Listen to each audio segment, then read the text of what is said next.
السلام علیکم، تحفہ یا علی مدد۔ میں ہوں اعتزاز نقی اور ہم آپ تک پہنچا رہے ہیں خبریں محلہ بنی ہاشم سے۔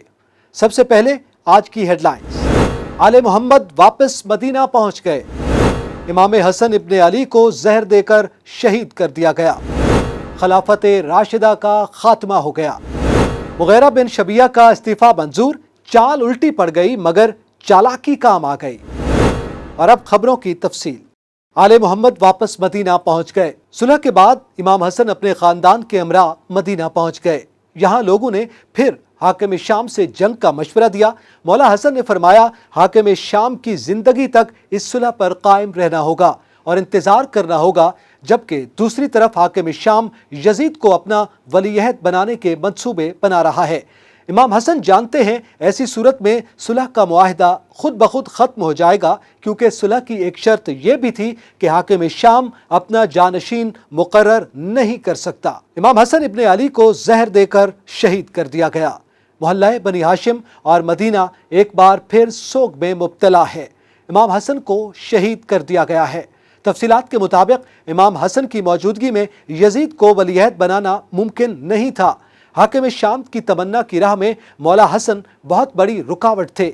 یہ رکاوٹ ہٹانے کے لیے حاکم شام نے امام حسن کی بیوی جودہ بنت اشس کو اپنے ساتھ ملایا اور اس سے امام کو زہر دلوا دیا۔ پھر وصیت کے مطابق امام حسن کو روضۃ الرسول میں دفن نہ ہونے دیا گیا۔ جنازے پر تیروں کی بارش کر دی گئی۔ کئی تیر امام حسن کے تابوت میں پیوست ہو گئے۔ آپ کو جنت البقیع میں دفن کیا گیا۔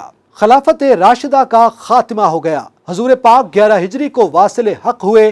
مولا علی 40 ہجری کو شہید ہوئے۔ 41 ہجری میں امام حسن کی شہادت کے بعد خلافت راشدہ ختم ہو گئی۔ مولا حسن کی شہادت کے بعد معاویہ اور امام حسن کا معاہدہ ختم ہو گیا۔ اب حاکم شام کے سامنے یزید کی ولی عہدی سب سے بڑا ہدف ہے۔ اس کے لیے جوڑ توڑ، سازشیں اور خوشامدی ٹولے کی سرگرمیاں جاری ہیں۔ مغیرہ بن شبیہ کا استعفیٰ منظور، چال الٹی پڑ گئی مگر چالاکی کام آ گئی۔ مغیرہ بن شبیہ جو کوفے کا گورنر ہے، تاحیات گورنری پکی کرنے کے لیے شام پہنچا اور معاویہ کو اپنا استعفیٰ پیش کیا کہ اب وہ تھک گیا ہے، اب آرام چاہتا ہے۔ اس کا خیال تھا کہ معاویہ اس کا استعفیٰ نامنظور کر دے گا۔ اس کی توقع کے خلاف معاویہ نے اس کا استعفیٰ قبول کر لیا۔ مغیرہ کی چال ناکام ہوئی۔ وہ یزید کے پاس پہنچا اور کہا، آپ کے والد آپ کو ولی عہد کیوں نہیں بناتے؟ یزید نے کہا، لوگ اس کے لیے تیار نہیں ہوں گے۔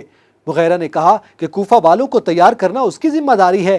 یزید نے مغیرہ کی طرف سے کوفہ سے حامیوں کی حمایت کا اندیہ سنا تو وہ امیر معاویہ کے پاس گیا اور ساری صورتحال بتا کر اپنی ولی عہدی کا مطالبہ کیا اور بتایا کہ اگر کوفہ سے حالات سازگار ہوئے تو باقی علاقوں سے راہ بھی ہموار ہو جائے گی۔ حاکم شام نے یزید کی موجودگی میں ہی مغیرہ بن شبیہ کو طلب کیا اور کہا کہ تمہارا استعفیٰ نامنظور کر دیا گیا ہے، تم اب بھی کوفہ کے گورنر ہو، یزید کی بیعت کے لیے راہ ہموار کرو۔